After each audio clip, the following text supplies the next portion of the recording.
Ang catch dito, biglang may spin. So ano ang direksyon nito? Maliban kay Senator Alan Peter Cayetano, na alam natin ang direksyon ay ipakukulong din ng Palasyo ng Malacanang, kasunod nila Congressman Mike Defensor at Senator Dante Marcoleta. Ang direksyon, ikakahon din ba nila para makulong yung batang kongresista, saka sila yung abogado, di ba? There is a news out there that politicians avail of an extra service from women allegedly using what? People's money? Meron yung isang nag-supply o nagbugaw na hindi rin namang magandang gawain o trabaho, at meron yung pinaka main character who availed of the service. And walang problema kung mga personal na tao yan o mga individual yan eh. Taong gobyerno, Marlon, hindi naman barangay level lang din ang kanilang mga posisyon. National Office of the President ang opisina. Ang tanong lang dito, bakit bigla niyong inispin ang istorya? Dapat pangalanan niyo muna. Kung papangalanan niyo yung dalawang personalidad na kilalang kritiko ng administrasyon, pangalanan niyo rin kung sino-sino yung mga parokyano nung naaresto ang bugaw. Ang nakakatakot dito, ganito ba talaga desperado ang gobyerno na lahat ng mga kritiko hahanapan nila ng butas? Kahit ano yung pipilitin nila, kahit saliwayan at kahit wala namang kwenta at kahit hindi totoo, tataniman nila ng kaso. Kung may tanim kaso, tanim bugaw na rin.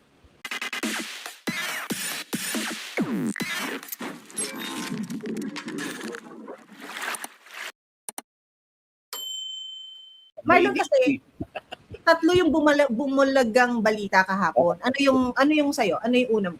Ay yung nahuling bugaw na di umano.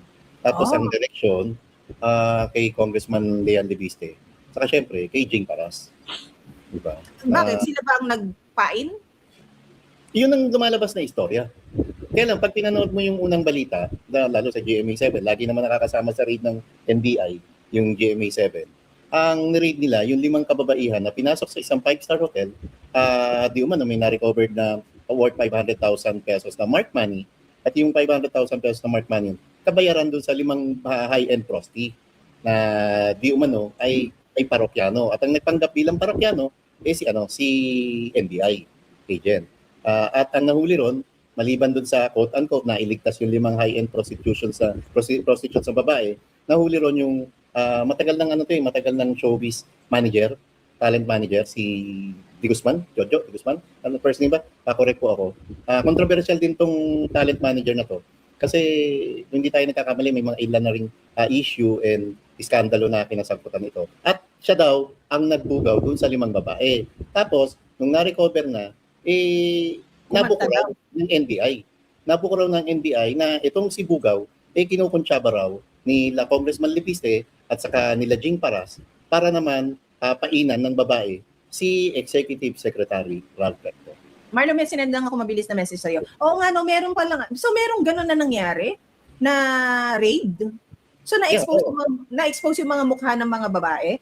Hindi, naka-blurred siya. Kaya lang, biglang nagbago yung istorya, biglang na-spin. Dapat ang istorya lang muna, although doon sa GMA7 in fairness, ang istorya lang, tungkol lang doon sa pagkaka-rescue o pagkaka-entrap doon sa 5 high-end prosti at pagkaka-aresto doon sa talent manager. Ang catch dito, biglang may spin. So ano ang direksyon nito? Maliban kay Senator Alan Peter Cayetano, na alam natin ang direksyon ay ipakukulong din ng Palasyo ng Malacanang, kasunod nila Congressman Mike Defensor at Senator Dante Marcoleta. Ang direksyon, ikakahon din ba nila para makulong yung batang kongresista, saka sila yung abogado, di ba? Nakikita yung pattern kung ganon. Pero Marlon, that's another case. The thing is, there is a news out there that politicians avail of an extra service from women allegedly using what? People's money? May ganun Tama. Dalawa kasi yung angulo niyan eh. O sige, meron yung isang nag-supply o nagbugaw na hindi rin namang magandang gawain o trabaho, at meron yung pinaka main character who availed of the service. And walang problema kung mga personal na tao yan o mga individual yan eh. Taong gobyerno, Marlon, hindi naman barangay level lang din ang kanilang mga posisyon. National Office of the President ang opisina. Tama ka, Pam, no? Ang dapat, okay, sige, pangalanan nyo. Kung may ebidensya kayo dahil gusto nila ipa-forensic, pinapawaran nila yung cellphone ng bugaw para makita raw doon yung conversation. Kung paano pinagplaplanuhan na ikahon si Executive Secretary Ralph Recto. Pero pangalanan nyo muna NBI. Sino-sino na malalaking tao ang naging parokyano nitong bugaw na to. Regardless, kalaban o hindi sa politika, pangalanan nyo at huwag lang mag-single out at huwag lang kayo ulit maging selective at pipiliin nyo lang yung gusto nyong pangalanan dahil sila yung kilalang kritiko ng pamahalaan.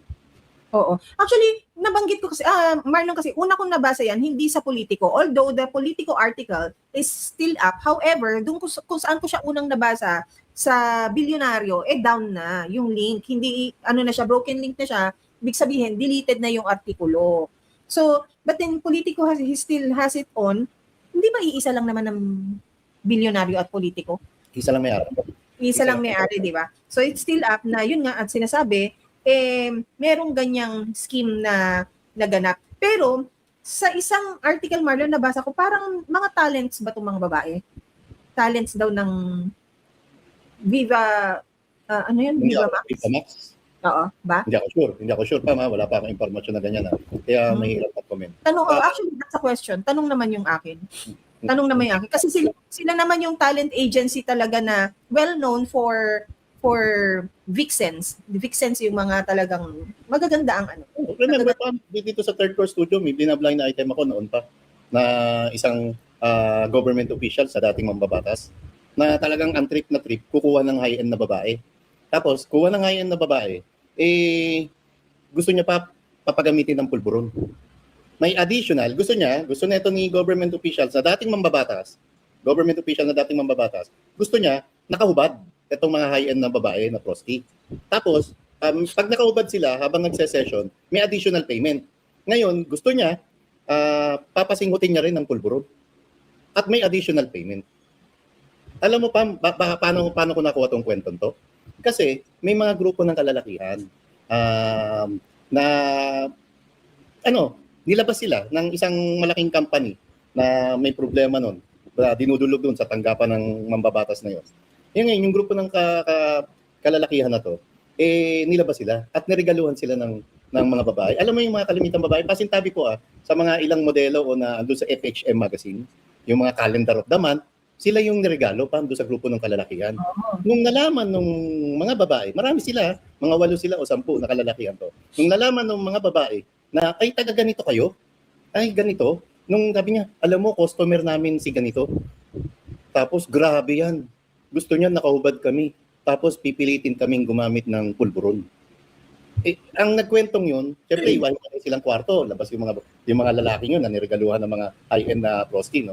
3 ron, sa kanila, kung 10 sila, 3 ron ang nagpatunay.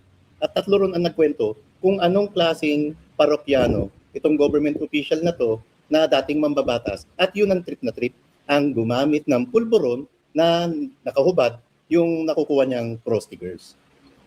So, may kink siya, no? Ano yung kink? Kink ba yung tawag sa gano'n? Merong special something na yung siguro it gives him the high kapag nakikita niyang gano'n yung activity. Maaring isa yun sa sexual fantasy niya. Oh, yun. Fantasy rather than kink, no? Well, anyway, gusto nila yan eh. Ang concerning lang naman actually dyan, hindi nyo discreetly ginagawa. Diba? Sige, sabihin na natin. Kasi minsan pasintabi din, Marlon, no? Sabihin natin, lalaki kasi. So, lalaki.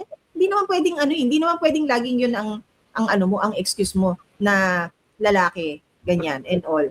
Sige, gawin mo discreetly, pero bakit nakakalabas yung ganyang balita? And of course, the most alarming here, it's not really to justify the act, no, Marlon, but the alarming thing here is, anong pera ang ginagamit ninyo? Kasi di ba, meron sa mga vlog, a certain Tito Bray said, di ba, yung mga nai-interview na ganyan, may mga indecent proposals dito sa mga kababaihan na ganito mula sa politiko, na ang 250K, wala pang activity, binibigay na sa'yo. How much more kung meron ng activity? Tip pa lang yun. Ano yung issue kay Senator Rapia? Hindi natin sinasabi na si ate model, prosti Pero ibig sabihin, may mga politiko talaga na sobrang nagiging galante pagdating na sa babae. Yeah. Yun yung sinasabi natin. So, concerning dyan is, Is it a growing underground industry? Is this part of how the economy of the Philippines is really falling apart? Because wala naman trabaho eh. Yan na lang ba rin ang aabutan ng ating mga anak na babae pag tayo ay pagkalaunan dahil nga hindi maganda ang ekonomiya. Tama ka, maraming ngayon yan, maraming nasasadlak yan. Usong-usong ngayon yan. Yung mga sa Facebook lang, may mga babae talaga na PM me, di ba? May mga tinatawag pa nga na 1 pop, 2 pops, and 3 pops. May mga ganun pa, Pam. At yung sa 1 pop may ganitong halaga, 2 pops may ganitong halaga. Nangyayari yan kasi out of poverty. Kasi nga, pero ang propesyon ng prostitution at sugal, ika nga, panahon pa ni Kristo, meron na yan. Panahon pa ni Jesus Christ, meron ng babae talagang binebenta yung kanilang sariling laman. At meron na rin nagsusugal. Ang catch, marami syempre, mga moralista rito. It is an oldest form of trade. 'Di ba? Para sa gold, sa yung anak ko. Yung ganon, 'di ba? Tapos parang iba-blind date, hindi ko alam yung term. 'Di ba? Yung i-fix mo yung marriage nila for the sake na mag-unite ang yaman ng mga pamilya, yung ganyan. Diba? Yan, isa yan, 'di ba? Yung pinagkakasundo mo na. Pero hindi naman parte 'yun ng prostitution. Ang catch lang ngayon, yung level nga level ng bayaran eh. Kung ikaw, ito lang income mo, tapos makati ka talaga, mag-bisyo mo na yun. Diba? Pero ikaw, government official ka, at pinapasweldo ka mula sa buwis ng mga kababayan mo, at gagamitin mo lang sa sarili mong bisyo, ibang usapan yun. Although, mahirap mahirap papanagutin sila, mahirap din silang mahuli. Dahil kahit naman to mga, sa NBI, sino sa inyo hindi naglalabas ng babae? Ganun lang naman yun di ba? Huwag tayong magmalins-malinsan dito. Tanong mo yun tanong yun. Marami tayong tropa. And yung mga nag-grade na yun, Special Action Unit o NCR ba yun? National Capital Region. Yung mga kaibigan tayo ron. Na ang tanong lang rito, bakit bigla niyong in-spin ng istorya? Dapat, pangalanan nyo muna. Kung papangalanan nyo yung dalawang personalidad na kilalang kritiko ng administrasyon, pangalanan nyo rin kung sino-sino yung mga parokyano nung naaresto ang Bugaw. Oo nga. Hindi pwedeng na-expose ka lang, pushback ka kaagad. And yung pushback mo, bigla kang naglaglag ng pangalan na ito yung mga sangkot. Kasi bumawi din si Lian Leviste, Marlon, bigla niyang sinabi sa kanyang post, may mataas na opisyal ng gobyerno na tila ng bababae sa Rockwell. Wala akong kinalaman doon. Naging defensive at nagpakalat siya ng fake news pero biglang dinilit. Pinadelete ba niya ang article dahil ayaw niyang lumabas ang katotohanan? Nasakto lang, Marlon, kasi may deleted article na sinasabi ako I was following it on a certain news outfit, tapos biglang later on, because I wanted to confirm it sa kung sino man pwedeng makaalam, nung sinend ko na, broken link na siya. Yeah. So, pinadelete man. Nasakto lang naman. And Kong Leandro here did not name names. Oh. And Pam, sa personality ni Kong Leon, kahit paano nakasama natin siya.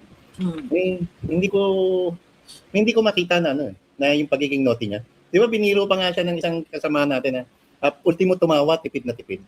So, ganun talaga yung classy. Para mag-isip na ikahon mo ang isang executive secretary sa ganyang klaseng operasyon na papainan ng babae. Ang layo sa katotohanan nun. I don't know, wala sa karakter ng isang libiste. Ang nakakatakot dito, ganito ba talaga desperado ang gobyerno na lahat ng mga kritiko hahanapan nila ng butas. Kahit ano yung pipilitin nila, kahit saliwayan at kahit wala namang kwenta at kahit hindi totoo, tataniman nila ng kaso. Kung may tanim kaso, tanim Bugaw na rin. Marlo, kung tinaniman ka naman at kinagat mo, ibig sabihin, gawain mo na yan. Isipin mo naman yung sitwasyon nung na-arresto ng Bugaw. Paano kung may arrangement? Nagtatanong lang naman tayo, ikaw Bugaw, sige, hindi ka na namin didiinan kasi human trafficking to. At pag human trafficking, no bail. Walang piyansa to, di ba? Walang piyansa. O ikaw Bugaw, gagaangan namin ng kaso mo. Basta ituro mo lang si ganito, si ganyan, si ganon. Inuuso mo. Di ba? Kahit hindi totoo. Tapos gagaangan, yun ang kapalit. So syempre, kaysa naman no bail, mauobliga sila pumayag. Ngunguso na lang ng iba. Oo, di ba? Ngunguso na lang ng iba. Oh, wow. Well, ako, I do not like this kind of news na babaeng involved because babae din ako, ayoko din nakikita yung mga ganyan. At syempre, mas marami kaming babae sa pamilya. May mga kabataan kaming babae sa pamilya. And if this is the kind of news out there na kailangan i-expose, no choice tayo dyan, kailangan nating i-inform ang publiko. Pero yun ang pinaka-concerning eh. Bakit mas lumalaganap yung pag-avail ng mga ganyang kapritsyo ng mga taong gobyerno, Marlon, na para bang ang dami ninyong oras na meron pa kayong para ibigay para palamigin yung mainit ninyong mga katawan, pero yung tutok ninyo sa totoong mga laban dyan sa kalsada, sa ekonomiya, sa pagsasaayos ng problema ng bansa, ayan na naman Marlon, meron na naman pagbaha, di ba? Tapos meron kayong time na mag-check-in ng mga babaeng ganyan. Tama ka, Pam, no? Yung sa mga kababaihan na nare-rescue o quote-unquote na-aresto sa mga ganito, unang-una, hindi natin sila masisisi. Kasi biktima sila ng kahirapan. Although, hindi lahat yan, Pam, hindi lahat ng mga kababaihan na nandyan, gusto nila yung ginagawa nila. Kasi una, ginagawa nila, napipilitan sila, kumapit sa patalin na ibenta yung kanilang mga katawan at laman dahil nga marami silang gastusin sa bahay. At ito yung nakikita nilang pinakamadaling paraan para kumita agad-agad ng pera. Yung iba naman, kahit maayos naman ang buhay, yung iba, gusto lang talaga ipangtustos na lang sa kanilang mga bisyo. At yung iba, mga nagre-rebelde lang sa magulang.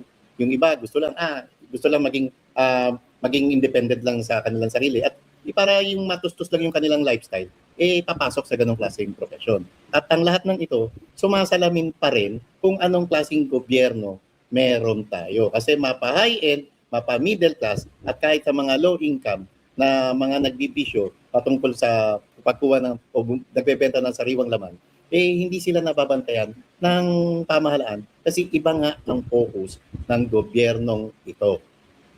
Actually, I also think it's really more of a reflection ng kung ano ang wala sa ekonomiya natin ngayon.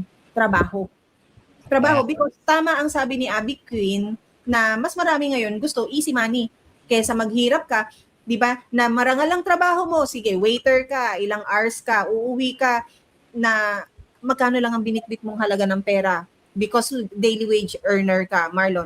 Yung trabaho mo sa restaurant na dishwasher ka, pag uwi mo sa bahay, ganun pa rin kasing tambak din ang trabahong iniwan mo nung umaga dahil wala kang kaantabay sa buhay na gagawa nun para sa'yo. Dahil lahat kayo lumalabas at dumidilihensya kung paano mabuhay. Di ba? Easy money.